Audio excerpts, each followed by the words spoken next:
The Real Angler Podcast with community Kevin Brennan is brought to you by Daiwa. If you want innovation and quality in your fishing products, Daiwa has what you need.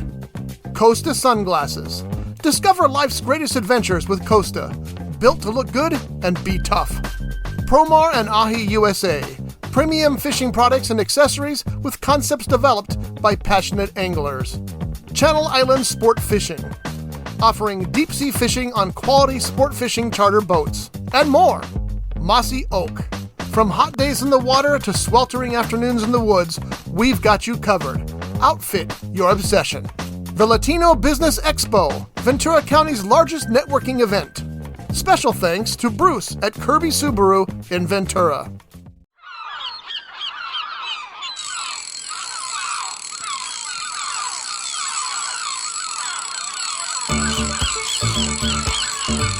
It's the Real Angler Show, live here on Rough Edge FM. And now, here's your host, Kevin Brennan.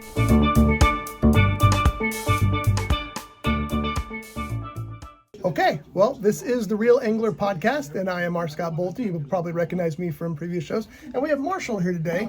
Marshall's going to talk to us. Kevin, as you may hear in the background, is in a meeting, so we're going to jump ahead and just talk about some things that are going on here at the Real Guppy Center and with the programs in general. So where would you like to start, sir? Oh, boy. Lots going on. We've had so many different things happening over the last time I heard the podcast. But it's been a couple of weeks because we had to skip a week. We're having issues with our main console, but we're working on it. It's going to get better. So yeah. But we had to do a show. We missed you guys. As far as the what's going on with the Real Guppy Outdoor program, which is where I spend most of my time, it's all branched off from the Real Angler Network. But we've been changing a few things around here. School started back up. That kind of slows the kids down from coming in here all day long. But we're... excuse me, I'm going to jump in with questions. Yeah. Does that increase the school action, though? I mean, I know that you guys, you know, when there's kids out of school, they come here, they see the Guppy Center, they go to the peer events. Yes. But when school starts, then Kevin goes to the schools and does programs and that's things. exactly what's happening is it opens the doors more for us to go into the schools, bring our program to them. And then of course our fishing days, like our once a month fishing days, gets a lot busier because they're not seeing us all the time. Right. They'll show up on those once a month Sundays, the fourth Sunday of every month, and we usually have a bigger turnout on those type of days. We still have people coming in here, but we've adjusted our hours a little bit.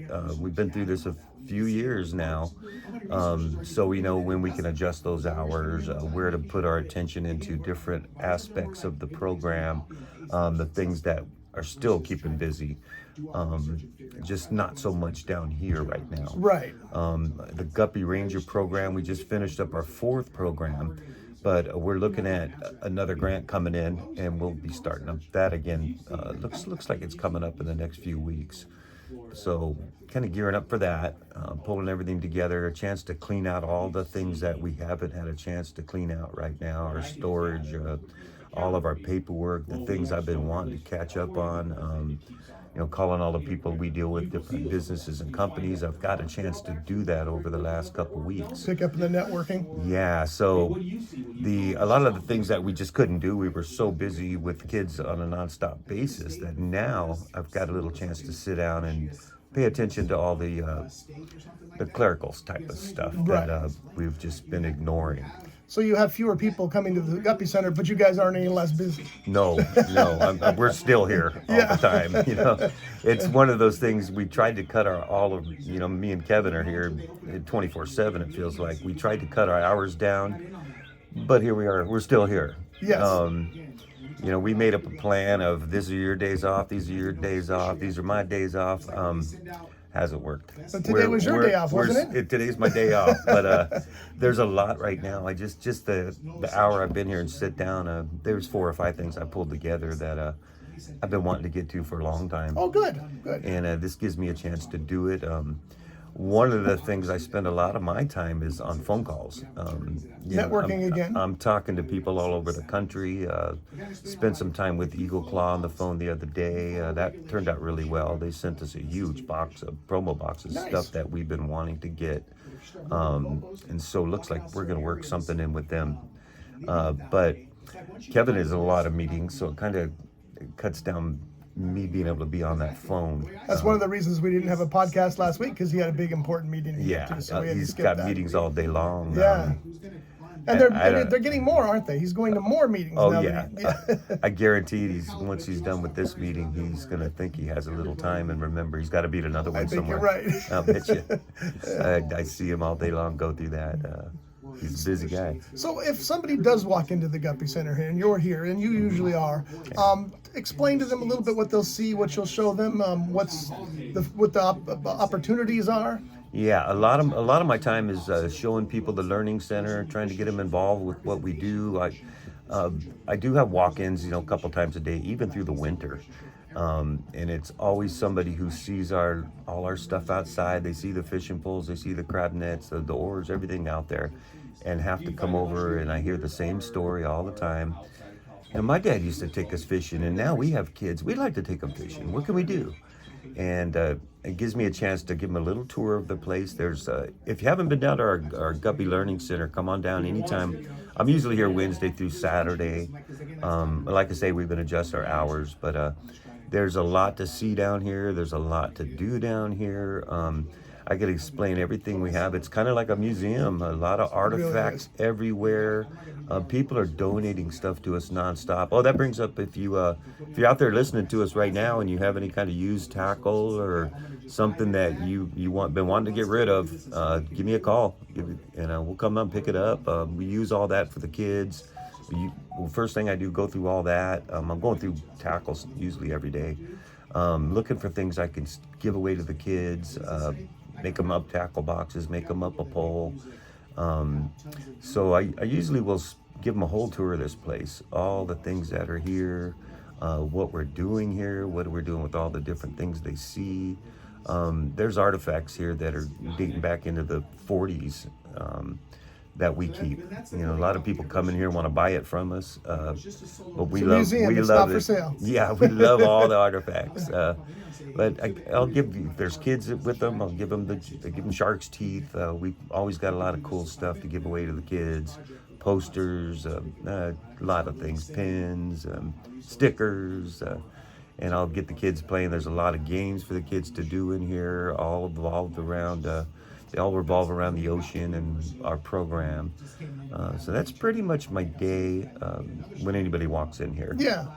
That's the fun part and of it. I've been here when people have walked in, and it's always interesting to see you, introduce yourself to them and talk to them and find out what their interests are. Yeah. And then follow through with the tour of the facility and what have you. Yeah, I do get a lot of kids that, parents want to get the kids involved with the program. Sure. They're always going to show up the next time at our once a month pier fishing day on the 4th Sundays. But I find a lot of parents and teenagers that I can pull in here and start volunteering, helping us out. That's awesome. And that everybody has something different they're really good at. It's nice when you find somebody that you've been looking for that person the whole time, and here they are. They just walked in your door. And I can get a lot of people involved with our program at that time. I think a lot of that has to do with fishing and angling being a passion as much as anything else. So you have people who just want to do it because they love it so much, and then they find an opportunity like this where they can actually help the community and do this. It's a great thing. Yeah, but a lot of people I hear the same. The number one line I hear a lot of is from parents is, I remember my dad taking us fishing. And I was telling them, now's your time to teach your kids that same lesson that you learned and you remembered your whole life. Give them that memory. Now's your time to give that to them.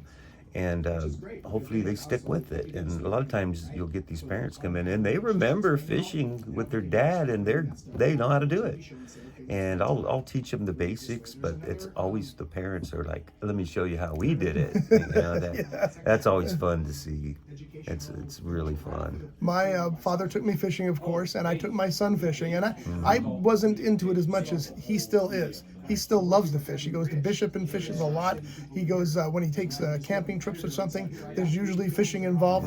It's a big part of his life. So you can see how it goes from family member to family member, whether somebody gets into it big time or not, that passion, that thrill of fishing, and the whole, it's not just the catching the fish, it's the experience. All of that carries over, and as I said, my son, he loves that. He absolutely loves it. Yeah, a lot of my best memories is just growing up as a little kid of my dad taking us out fishing, and he was a military guy, grew up around the ocean his whole life on ships from the East Coast where he first took me. I'm born here in San Francisco, and then by the time I'm 3, I'm in South Carolina, and my dad's fishing. He was that guy that would put you in his boat and never talk to you. No, just let you do His thing was, you watch what I'm doing and you try to copy it. And so me and my brothers pretty much learned just by watching him on what to do. You're always imitating him. You're digging through his tackle boxes, and Dad's using that. That's what I'm gonna use. Yep. And I was very fortunate that we went from South Carolina, was about 5, up to Rhode Island and fished all up there. When I was 10, we came here to California, and he always bass fishing. Lake Casitas was the place. He always had a bass boat, and he would take us as kids to Lake Casitas. Never teach you a thing. No. You would learn by watching him. You stood in the back of that boat watching what he did, and you copied everything he did, because he was always catching bass. That's probably the best way to learn anyway, doing rather than listening. Yeah, that's to this day I find myself teaching kids how to do it while I'm thinking about, nobody taught me how to do this. Right. I learned it all. Uh-huh. And one of the cool things is when you get these kids out there on that pier, and then they watch other people fishing, and they go, I want to try that. I want to try that. I want to try that. And you rig them up. Go at it. And the joy in their faces is amazing. Yeah. It really is. And there's a lot to fishing besides catching fish. That is just the fun of it all. The things you learn, the daydreaming while you're fishing, and what's out there on the bottom swimming around. It's the skills involved. It's the peacefulness involved. It's so much, and that's why it's such a popular thing. So, speaking of the pier days, take us through a pier day. So it's the 4th Sunday of every month. Yes, the 4th Sunday of every month, about 8:30 to 11:30. Some people show up earlier. A lot of people just never want to leave. But I get there early at my one of our other volunteers' houses. He has all the poles, hundreds of fishing poles. I get to his place early in the morning. We load up my truck, anywhere from 80 to 150 poles. We get a pretty good idea of how many are showing up. We try to get them to sign up on through our Facebook or all our internet. But you're stuff. not turning anybody away. No, a lot of people. They just show up every month. They're used to coming every month. They've been coming every month for 10 years, and they just show up. But we do sign them up at the pier, so we got a pretty good idea. Luckily, if we do go through those 100 fishing poles, my buddy's only a few blocks away. We'll run back and grab more. Nice, perfect. We've done that many times. But it's a whole fun day. Just show up with your kids, and we got poles for you, tackle, bait. We also drop down some crab traps before they even show up. So about every 30 minutes, we'll get all the kids rounded up and let them pull that up every 30 minutes. Those are they love the crabs. Always a highlight. You never know what's going to be in those crab traps. We've had days where you'll pull that crab trap up with 100 little crabs and an octopus in there. And I remember one kid he immediately pulled it out of the crab trap, put it on his arm, walked around showing it to all the people, his new pet. And before I had to pin him down, hey, he lives in the water. You got to go back in the water. It's time for us to let him go home. Yeah. And he was so discouraged and disappointed, and took some talking to get that kid to pull that off his arm and throw it back in there. But a lesson he needed to learn. Something he needed to learn. And just the kids seeing all of that stuff. It's more than the fishing, it's the whole camaraderie. You see these kids making friends. They're all trying to emulate the one kid that goes fishing a lot. They're all watching what everybody else is doing. There's been times where just the old Filipino guys that are there every day are using some kind of jig that we just didn't have. And we go down and talk to them. It's another funny story, but you go down and talk to them, and they'll give us some. Yeah, we'll end up cutting them in half and letting the kids use those. Yeah. Kevin, you want to say hi real quick? Hi real quick. So there's so many different I didn't think about that, about the people who are already on the pier, the regulars who are out there on the pier. Oh, yeah. And then all of a sudden, 80 to 100 kids show up and do this. But it's interesting that they're more helpful than they are. Yeah, you'll see some of the first-timer people that are out there, they just leave. The kids overwhelm the place. Yeah. But a lot of the locals, now, today, I remember when this first started happening a couple of years back, the locals, they're out there having a peacefully quiet day, and all of a sudden you show up with 100 kids. And That's a lot of kids. At first, you could see their face. Oh no, here they are. Oh, I forgot it was the fourth Sunday. But now they're catching fish, and they hand the pole to a kid. Oh, that's so cool. And that's the really fun thing to Yeah. see is you get all the local people that get involved, and they're loving the program. And that's something a kid will never forget. Yeah. Fisherman catches something, hands them a pole, and they're never going to forget there's that. a lot of cool things out there besides the fishing. Just being out there is phenomenal. We'll see dolphins. You'll see all the pelicans. One day we saw great white sharks swimming by the pier. I remember that. Really funny stories with that. We had a bunch of second graders that day, and it started swimming down the beach, and a kid's out, throws a cast out there, and he catches a crab, and it planes to the top immediately. So he's reeling it across the top of the water, and you've seen that shark from 50 yards away turn around and start going at it. Really? So I've got the kid real faster, and he's excited. All the kids are looking through the railing at this shark coming at this kid's crab. He gets it up, but the shark started cruising in front of the pier, and one of the kids goes, "I wonder what they eat." And Kevin says, "Second graders." That's on the video somewhere. And to see so many kids jump back from the pier, it's a lot of funny things happen every single trip. Just a lot of fun. And again, that's something else a kid will never forget. I saw a great white shark in the pier in Port Hueneme. Yeah, I mean, that's going to be with them forever. Yeah, they'll never forget that. And even like the octopus, the kid's going to remember that. The kid will probably end up a diver, so he can go see all that. Or a marine biologist or something. Yeah. It's gonna stick in his head. We promote that a lot. We try to get these kids involved with any kind of marine biology, oceanography. We show them a lot about all the different companies that are out there doing this, involved in that kind of stuff, that we can lead them into it down the road. The interns we have, we lead them into those kind of jobs. Things that are going to keep them in that area they're interested in. Yeah. No matter what it is, if it's around the ocean, there's a place we can send them that they could get involved with. They can volunteer right now. They could, if they're old enough, they could get jobs. So there's so many benefits to just that kids fishing day. Yeah, exactly. All the things that come out of that kids fishing day.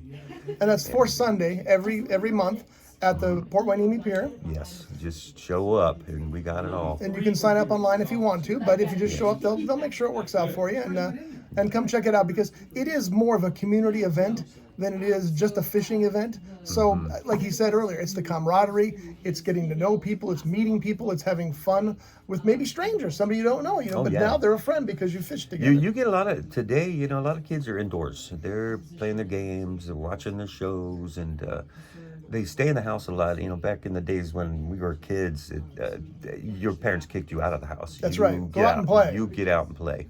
It's a different world today. This gives them a chance to actually get out there and see what the things we went through as a kid. You all went to where all your friends were, and they're making friends now.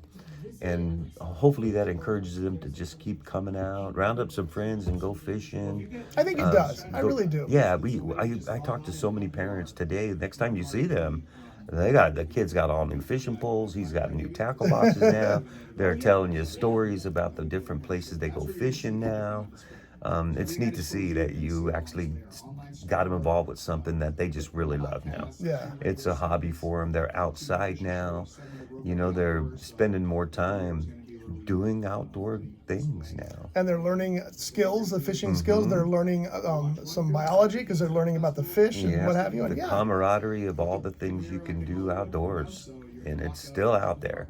Do you have a lot of regulars that come every month to that event? Oh yeah, there's a good crowd of families and kids that you see them every single month. That's every their single thing. It's month. on their calendar. Don't forget it's fishing day. Yeah, it's marked on there, and they're the ones that you'd start at 8:30. They're the ones that are at 7:30. They're there early because they want to fish before everybody else gets there, and they already know. We let the kids dig through the tackle boxes if they want to try something different. Hey, yeah, let's try it. It gives me a chance to explain to them that this might work better at this tides, or these kind of fish were around. But you see those repeat kids. They're so good at casting now. They don't get hooked up on the pilings anymore. they've learned enough that they're good at it. That's awesome. Yeah. That is so cool. Yeah, you don't have to spend all this time getting them unhooked from the pier and getting them bait. They know where the bait is. They'll go cut their own bait.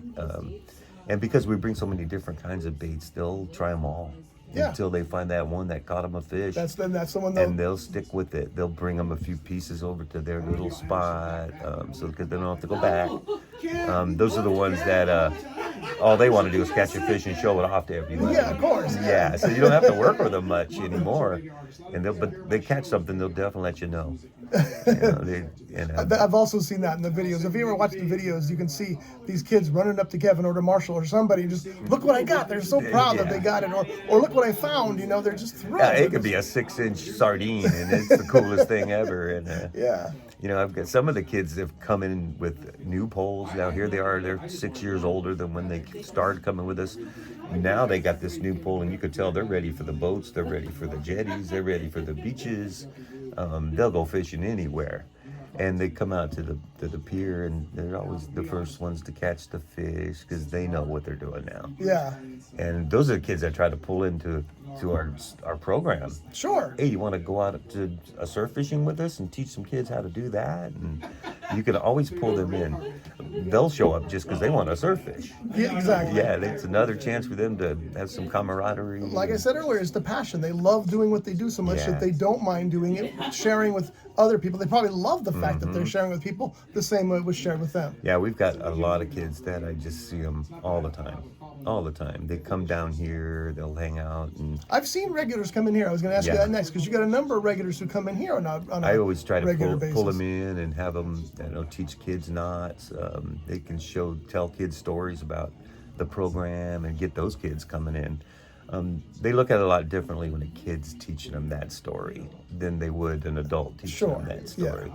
It makes new kids realize, wow, I can do that too. Exactly. He's doing it. I can do that. I can learn it too. And it's grown so big, just since when we started, you might get 20 or 30 families out there. And we have, a few months back, we packed that whole pier out from the beach to the end on both sides. It's a big pier too, folks. 120 something kids and their families out there. So it's definitely grown. Unbelievable. Luckily, we have such a great staff. We can get on the phone and call. You can get 15 volunteers out there at a moment's notice. Awesome. And they're all really good at what they do. They've been doing it for these 10 years with us, so they all know how it works. It's impressive for me to just stand back and watch how this crew is working. From when we first started, kind of chaotic. You're not sure where to go. You might end up spending your time with one kid, and there's 10 more that need your help. Everybody has gotten so good at it, and everybody is moving. If you see somebody in this direction, you're going to go over to this direction, and we've canvassed that whole pier, and everybody knows they'll stay in this section, I'll stay in this section, and you'll stay over in that section. And a lot of the guys find that one kid that just doesn't look comfortable. He looks like he doesn't know anything about what he's doing. A lot of our crew will focus on that guy. They're looking for those kind of kids. Yeah, the ones that really need the ones that really need the help. And the parents that have no idea what they're doing, and will focus on those people. To give them the help and the confidence to keep doing what they're doing. By the end of the day, they got it down. And then you see them again next month. Here they are again. They loved it that much. That's the goal. Is to that's originally how it all started, was just to get kids and families outdoors. And fishing works great. Since fishing, we've branched into a lot of different things now with the Guppy Ranger program and taking the kids to the islands. Yesterday we went out to Santa Cruz Islands, just me and Kev and his daughter, and we did some research on different hiking trails, because every time we get out there we do the same hiking trail. You can see a lot of those kids and parents that just struggle on hiking. A lot of parents just don't hike. Yeah. It's that day. I don't like to hike myself. Yeah, it's that day to day where computers and I watch just my girlfriend. She's got one of those corporate jobs behind a desk, and it's even when her day's at home, she's sitting behind a computer all day long. And when she does get a chance to get out, it's go hang out with friends and that kind of thing. Yeah. But everything we teach is to trying to get them outdoors and find a hobby out and outdoors. And there's plenty. Even if it's fishing or hiking. So we, through all these times of taking kids out and families out hiking the islands, we found that a lot of people just can't handle a really long hike to the next coolest spot. And so the research we did yesterday was based on, can we make it over to Potato Harbor, and how many kids and families are going to be able to make a longer hike. We've talked about different ways to implement this, where one of us could take them on the basic hike, which is a good one. Yeah. How long is that basic hike? It's about an hour. A lot of it depends on when you get up to the top of the hill, how long of a break the parents need to have. Sure. And sometimes that's a long time. They want to sit there and have some lunch out and overlook the scenery, but it's pretty out there. So I even catch myself standing on the edge of a cliff looking down there. Oh yeah, why not? It's beautiful. I've been here 30 minutes looking at this view, and then you move on. How many miles do you know off the top of your head? We did a good 5 miles yesterday. Okay. The normal hike we get people on, it might be 2 hours. It's about from the bottom of the canyon there on the floor at Scorpion's Cove right there, up to the first overlook. It's about 1.25 miles of a steady uphill hike, not dramatic. I was going to ask you next, how was the terrain? It's steady uphill. And a lot of times people that don't hike get up to their 1.4 miles, and that's a lot. Yeah. And fortunately, the rest of the island is pretty level, and you're coming back going downhill. And downhill's hard sometimes too. Yeah, especially those trails. But there's other kids and families. They want to go farther. And we have yet to break the group up. So yesterday was all about figuring out how we can get those other people and take them a little farther. Yeah. We branched off from our regular hike and hiked another 1.25 miles to Potato Harbor. Beautiful hike, especially when you get to Potato Harbor. Stunning view. That would be a nice hike that we could maybe split the group into who wants to go back down to the beach and who wants to go do some more hiking. Yeah, there you go. And then take those kids and parents that just want to do some hiking and see more. I think we can pull that off. Now, have you done this at all with a group, or you have done this with a group? We haven't done the Potato Harbor hike. That's I've tried 2 times. Let's go this way, and everybody looks at that first little uphill. Once you do the first uphill, it kind of levels out. But when they look uphill after you've already came a long ways uphill, oh no, they want that flat ground. And sure. Where's the downhill? And I understand that as somebody who doesn't really care for hiking too much, but I had that experience when my family hiked up to Two Trees in Ventura. Oh, that's a good one. It was good about halfway, and I said, you guys are on your own. Yeah, it's a rough one. My son used to do that hike all the time, and I just never went with him. I'm like, ugh. My son told me, he goes, Dad, don't do this. But I thought I can do it. I was incorrect. Yeah, but that's nonstop. I'm sure you got a great view up there. There was beer up there waiting for me, and I still couldn't do it. Yeah. That's pretty bad. I might make it if they tell me it's up there. So you guys exploring, doing more hiking out there then? That's another great event. Yeah. So what other events do you do on a monthly basis? You have the swap meet, right? Is that a monthly basis? We have once a month on the first Saturday of every month. We have our tackle sale out here, and that's a lot of the stuff that people have donated over the month. When everybody donates tackle, the first thing we do is go through it all. Anything we can use for the program, for the kids, the poles, tackle, any kind of outdoors stuff, we separate that out. We hold on to that and give it away through our different programs that we have going on. The rest of it that we're just not going to use, we'll put it out here on a tackle sale. Life vests, a lot of things. We'll get camping stuff, a lot of random boating stuff.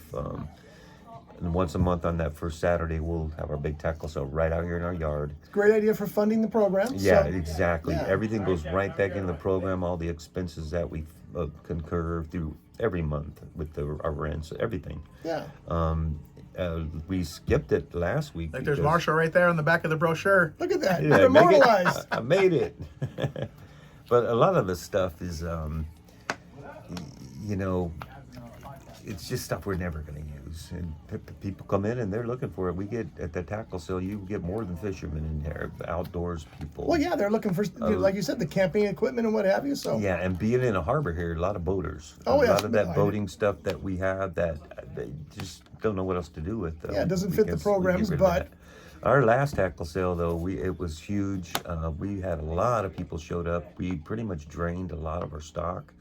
We held off last month, but it's building up. It's building up right now. I was just out in the storage the other day, and it's getting where I can't get around in there. So September there's going to be probably going to be. I think we're going to do it again. I have about 4 people that are going to be bringing more stuff down over this week. So we'll see. Yeah, cool. Hopefully we get enough stuff to go ahead and have it. I mean, it's like everything we do. It takes a couple guys to run it all, Sure. round up some volunteers to get all the table, everything set up. So hopefully we pull that off this month. Yeah, very good. First Saturday. And any fundraising events or anything coming up that you're aware of? I know that there may not be the season for them, but We've been doing a lot of outreach things, going to a lot of our partners like the Port of Hueneme. A lot of people we partner with, we've been going and helping them with things. Just thanking all of the people that have helped us over all the years. Good. It's a good time right now to go out and start thanking everybody that's been helping us out. We do a lot of that kind of thing. As far as events go, there's a lot on my calendar of different things coming up. You know, we do have a community garden over there that we need to get back over there. We did plant a lot of pumpkins, and hopefully by Halloween coming up, that all those are ready to go. That'd I be want to awesome. go check those and make sure they're all standing up right. But a lot of different things we're doing. We're shifting a little bit of gears on where we're going to go, what we're going to do. that's a constant. I mean, we do you have to some. do that. We do have some big events going on. Some of our interns have made videos. We're going to be showing those off at Looking forward to those. different locations. The Maritime Museum, the OPAC. We have another intern that's been writing a lot of stories about everything we do. Those are getting into a lot of different publications. She's doing really good job Deservedly with so, that. yeah. So we've been spending a lot of time with our interns and all the different things they're doing that help them tremendously and help us. Yeah.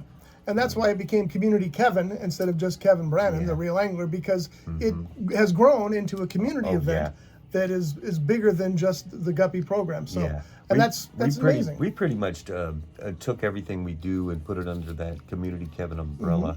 You know, he is the voice, he is the face of it all. He is. He's the one who started it all. And the working a nonprofit is tough. There's a lot of things to look at when you're running nonprofits. And it's branched to the point where we have radio shows, podcasts, videos going out, all kinds of meetings all over the place, chambers, the cities, the ports. So by putting under that one umbrella, it allows us to control it a little easier, and where you're going. It also tells everybody else that it's more than just fishing and angling. Oh yeah. It tells everybody that it's a community program that's designed to help everybody. Yes. So There's a lot of things we can do that a lot of people get involved with this, and they want to do more than fishing. They want to go out to the islands. They want to go to these places and help us at events. We set up last year. We kind of slowed down on this because we were doing so many. We were setting up booths at events, Whales Tail festivals, beach festivals, working with the Boys and Girls Club, setting up booths. I think I did almost 16 of them. Wow. The year before, and so we've kind of broken those down, and I can take anybody who wants to help. I can drag these kids out there and let them see what this is all about. Yeah, another angle of learning. All of our booths are Experiencing. always the biggest wherever we set them up. They're all designed around kids and families, so we'll have 10 families gather around our booth, and that draws all the other booths around. They're like, well, how are you guys? What are you doing? You had so many people over here. But we're not selling things. We're just working on it. We have a big booth we're coming up. We're gonna do some stuff with Moore Park College and their zoo out there. Very cool. To try to help them out. We do a lot of things to try to help a lot of other people. Yes, that's absolutely true. We'll show up, but we'll draw a lot of people to see what you're doing, and try to get those people to go back and repeat, or even join them. Yeah. Help them do that kind of thing. I think that's an important aspect of it all. Yeah. Look, here's the face himself. All Community right. Kevin. Hey, I'm gonna step aside and let the founder of it all. You want to sit down and talk for a Sit few down minutes? and- I got a second or two. You got another meeting, don't you? No. Oh, I don't think so. Well, we'll see about that. I'm with you. Yeah, Thanks, yeah. Marshall. That was He nice says that- talking. He says that now, but 5 minutes. Yeah, give him some time. I need to check my calendar, though. Yeah, that's something I should do. What's going on? What I missed, Scotty? You missed a lot, but Marshall covered it. Also, you'll have to watch the video to see what he talked about. Marshall is the man. By the way, I want everybody to know I'm not this much shorter than Marshall or Kevin. It's just that I'm in a lower chair. You know what? I almost found there was some bar stools by my house by the trash can that I was going to grab to bring in here. And when I got back from running errands, somebody already I snagged beat them to you. I thought they would fit right You here. know what? That's a good place to get stuff. I like the way the camera sit. I never sit in this chair either. You know, I like that one, the one that rolls around behind you. So I don't really get to see the bicep and the tricep pop out like I do right now. Not bad. So I didn't get this thing working, but I have to ask Jim a question that I think may solve our problem. Okay. Because I can get the audio to work or I can get the cameras to work, but I can't get both. You So know I what? think we're And I missing a think little device. Audio is the most important, you know? Yeah, in we film, can- we have this sure. term that my teacher would say, audio will always bone you. It doesn't matter what you're talking about or if you can't hear it, then we'll take video over audio for now, you know? Yeah.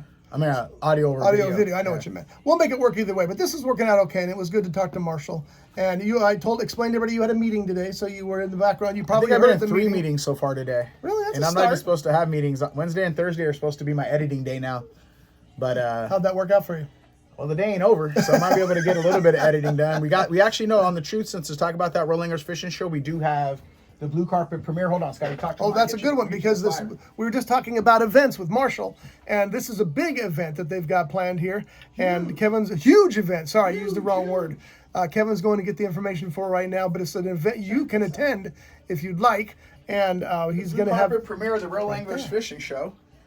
One of the meetings that I was in today was with Mudhole so far today in Costa Del Mar Sunglasses, getting them wrapped up. You can see here from our iCast.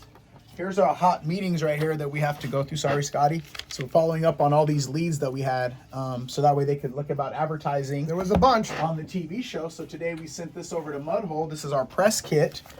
And this was to give them opportunities so that way we have funding. Carlos sent me. Explain who Mudhole is for those who don't know. Mudhole that's what you use for rod building or rod repairing. We do the rebuild program. Mudhole has all the components that you need, everything you need, the epoxy, the rollers, everything you need to construct rod building material. That's what they do. Okay. And since we're an educational program, we were able to get in on a discounted rate, like a school, and they gave us half price. But now we want to see if we can get them to not only, because that kind of highlights them with the Real Guppy Outdoors. Sure. Which is a local organization. But if you want national exposure and the partnerships that we could have and explaining them and have them be a podcast on the third, like every 3 months or something, then you got to come in as an advertiser through the Rolling Their Network to help pay for things like your time, my time, Carlos' time, that goes into producing a television. You ever seen a TV show or a movie? You ever seen it just roll with one name at the end of the credits? Oh, no, never. No. No, everybody gets credit. Well, that credit cost. So that's what this is going to showcase is the new format of the Real Anglers Fishing Show with the Guppy segment in it. And we have 3 events, October 11th, October 19th, and Friday, October 25th. And this is going to be the blue carpet premiere. It's called Lights, Camera, Education. And it highlights the Upward Bound with Channel Islands High School students internship and what they got to do during this project. We have a couple of sponsors. We're going to show it at Oxnard Performing Arts Center, the Community Roots Garden, and Channel Islands Maritime Museum. Some of our partners are Premier America, the Port of Wainimi, National Marine Sanctuaries with NOAA, and the National Park Trust, as well as LNE SC, which is basically Upward Bound Educator. And then we could showcase the internship opportunities that you have at the Learning Center. We're not just taking kids fishing with the Real Guppy Outdoors where people say, oh, that's Kevin that takes kids fishing. That was years ago, folks. We're out here educating the youth. We're giving them job training skills. We're doing multimedia. We're doing project-based learning. We have a job facility for Goodwill and interns from the college to come in here and get credit. So we've come a long way in the 2 years of being at the Learning Center and out of my living room. And this weekly podcast is one of them, showcasing that we could do this on a regular basis. But again, the resources necessary was Scotty here. So I had to wait for him to retire from Orkin so that he could be in here and utilize this time. And then I actually got a question from Mudhole, they want to know exactly where are all of our podcasts being shown. So I'm going to need some collateral information from you. Roughedge.tv is where you can find them all. There are 5 podcasts there, maybe only 4, but I think 5. And just click on the Real Angler podcast. They're all right there. Yeah, but what else do you have, though? You have us like on Apple Music and some other different audio places. versions, yes. Right, the audio versions. Audio versions so are all over the place. I need a breakdown Okay. on where they're all at. And what that's called is, I needed to use my inhaler. I'm breathing like extra heavy. Is when you go into this press kit, they're going to ask you, again, you guys on the audio can't hear it, but they're going to want to know where you're playing at. Where's your collateral? Okay, you're on YouTube, and what do they get to see? How many people are going to see it? And then also letting them know, they're coming in at discounted rates because we know we're not entirely across the universe yet. We're not Jim Rome yet. Right. But, now's the time to get on the train because as we grow, they grow. And I'm ready to start solidifying our 20-year partnerships in the fishing industry like other family names that have been in the industry. So that's how today's gone. And then we just had the assembly member, Stephen Bennett from this district come in, send in 3 of his representatives to see what we're doing. So now we're getting into more government affairs. Let's get him on the podcast. Yeah. But we've been working with government affairs as being with Coastal Conservation Association and being a nonprofit that I'm not new to their language, but it is good for them to know who we are and try to help us find the support that we need because nonprofit is a beast as far as raising funds. But when you could showcase that you're a lot more than just taking kids fishing, your educational program, you're tied into fisheries management and environmental stewardship and awareness in our backyard that is huge in California, right? So we've created such a value for all the different things we bring besides taking kids just fishing that now everybody's coming and paying notice, whether again it's fishing industry, the educational departments in our backyard, or again legislators and our politicians. So it's exciting. Remember I called you yesterday? Did I call you like 2 days ago telling you how exciting I was? Yes. The whole reason he called me was because he was so excited, which is the kind of call I like to take. So the Blue Carpet premieres are October 11th, October 19th, 25th. You can actually pre-register using that little dealie right there. Please register. It's important. We only got so many hors d'oeuvres to pass around or refreshments. And you can do it right now by using that barcode. So do it. Scan it. Get in there. Yeah, check it out, man. And we sent out our first publication today on our newsletter, and we're gonna start advertising it with the interns coming up this week. And then we also have somebody coming in. Another event is going to be Lola Cruz is going to be here talking about her book that she wrote. And I told her it'd be nice for her to meet you because you write books. Oh yeah, absolutely. Yeah, I'm looking forward to that. She'll be somebody here and then meet the author.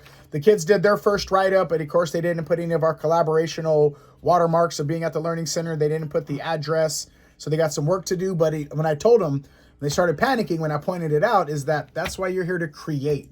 Don't beat yourself over the head. It's the first one that you created. You don't know that you need all these things yet, but it's not ready for it to go out yet. But you guys got a draft done, and that's, again, first step is getting it from your doodles to your draft. And the cool thing is that we're able to share our resources like our interns and let them loose on a Saturday to help somebody else's project and me not just hog up all their time for me, that I'm able to share those resources with other people that need those resources. And that's what we do here at the Guppy Dockside Learning Center. That's a shout out to Nipsey Hussle. If you heard about the rapper Nipsey Hussle and his community leader that he came to be after a life of living and growing up in Crenshaw, but he started something called Vector 19, where it was a space for people to work together and share resources that they might not have and had to barter with each other. So if you are great at illustration and maybe I'm better at this, that we could share our resources to collaborate. Pull together. And we don't have the money to afford those services on our own. So just taking a piece out of his pie and adding it with our flavor of our brand and giving people a place to create and share. And we call it cross-pollinating because that way we're all keeping everybody healthy. I'm excited about this Lola Cruz event. This will be, first of all, she's an author, so I'm excited to meet her. Second of all, her book sounds very interesting. And third of all, it says something here about sample tortillas hechas a mano. And what else does this say? Kevin's famous grilled fish tacos. You think I missed that part? Yeah. I did not. So what did they miss, though? It says, Kevin, if you don't talk to me as community care from this day, no, I'm just playing, kind of. But we are trying to get the brand. Anyway, I told him that it should be community Kevin and again, just get in the habit. But yeah, I'm going to grill up the tacos while they're doing it. And she's going to bring her tortilla maker because kind of her book is about, again, development and going through the process. So they're going to read the book, make a tortilla, and then I'll be grilling fish outside that they can put on their tortilla. That's an awesome event. That is an awesome event. I told her, why be basic? We're extravagant around here. We're ghetto fabulous. Man, we got a grill, a tortilla, and a book, and we're going to make it, and we're going to have a festival, investigating. I mean, a little festival, and then also highlighting, because one of the students that helped put that together, Viviana, she wants to be a journalist, right? Or in journalism. So she's going to get to work with another writer. So as she's helping Lola, that's what we'll call her. I know her real name, but that's her writer. Do you have a writing name for yours, Scotty? No, this is my name, R. Scott Bolton. Okay. That's it. So she has her real name, but she has her publicist name. But anyway, that way maybe perhaps, again, they could form some type of friendship where Viviana could lean on her for writing suggestions and vice versa. She could help with digital. Yeah, just talking together, getting to know what one does, what the other does, and comparing notes. It's great. With common interest and development. So somehow it just seems to work that way here, man, organically. So what do we got for next week's podcast? We got a guest yet? Yes, we do. Oh, next week. All right, so we're going coast to coast, man. We have Ray that I met at ICAST, and he's going to be talking. He's a bass fisherman, but they're from Puerto Rico, and they're working on getting more, and bass fishing might go as far as even to an Olympic sport. Fishing is an international pastime and sport, so they're right now under an umbrella of his thing called with the Puerto Rican bass tournament circuit, right? And they have a couple teams that they're sending around to fish on these other circuits, and helping them get in the support that they need to be able to compete, because that's what it comes down to, support, right? To go on the road and fish tournaments, you got to have funding. That's why fishermen get sponsors, right? And coming in and fishing itself, trying to be more diverse, this is the kind of era where you can start having these I'm gonna say, I don't usually play a lot of the diversity and code, but we play the Pursuit channel in here throughout the day that our TV show airs on, and for about a minute and a half they'll say, "We'll be right back, stay tuned," and everybody that's on there kind of looks similar, if you know what I'm saying, without saying it, right? There's a certain look to all those 25 faces that change. So, there's nobody looks like me up there. There's nobody looks like a Puerto Rican up there. But if the fishing industry wants to start getting their money, then you might need to have some more representation, right? And that's what kind of is going on in America right now. So what Ray does, just the way that we're going to bring it full circle, is we might come out here and have a couple of bass tournaments out here with some of the Guppy Rangers that come through. And we have a couple of bass anglers like Coach Armando and Little Ricardo that volunteer, that do a lot of bass fishing. So we can start putting those together with Bass USA that we work with and bring our resources together and start doing some multicultural type of, and again, if you hear this and you're like, oh, here it is again, hey, right now that's what's going on in our fishing industry directly. Keeps talking about how we get diversity, because they need people to buy their hooks and weights and fishing reels and fishing poles. Of course. And some of it isn't, a lot of it isn't a breakdown of economics.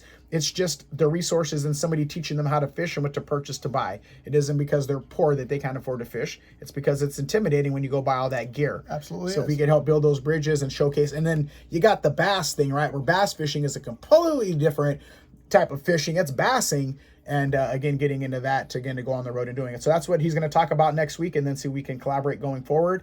And I met him at ICAST this year. We had a conversation on Zoom last week and booked him for the podcast, and then we'll start pushing that into 2025. All right, looking forward to that next week then. And he's cool. And he's a pro bass angler, and he has a regular job, or not a pro. I don't know if he's a pro. Let me rewind that. He is a bass tournament fisherman, and I know he has a regular job still. So if you're a pro and you got a regular job, and he has a nonprofit, so he fits right in with us, because me being a fisherman and an exterminator and running a nonprofit, I know what it's like to have to run all that and get on a Zoom call at 9:00 at night, which he did. So any way we could do to get his messaging out and him to cross-pollinate again from coast to coast, we're going to, we don't script any of our podcasts, so we'll let the conversation goes where it goes, let him get his message and what he can, and then we'll see what we can do.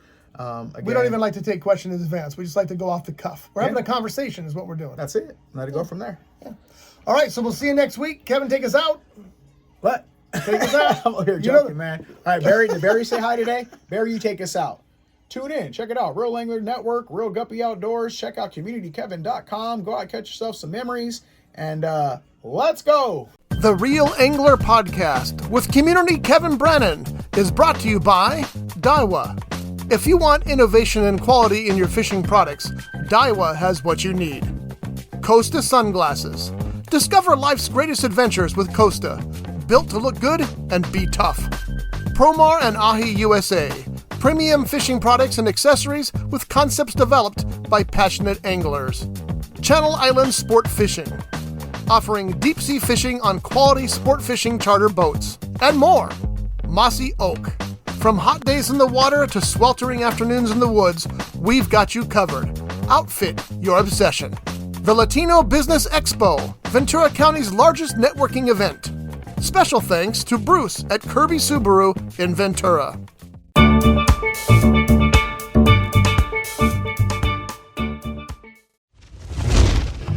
This has been a Rough Edge Studios production.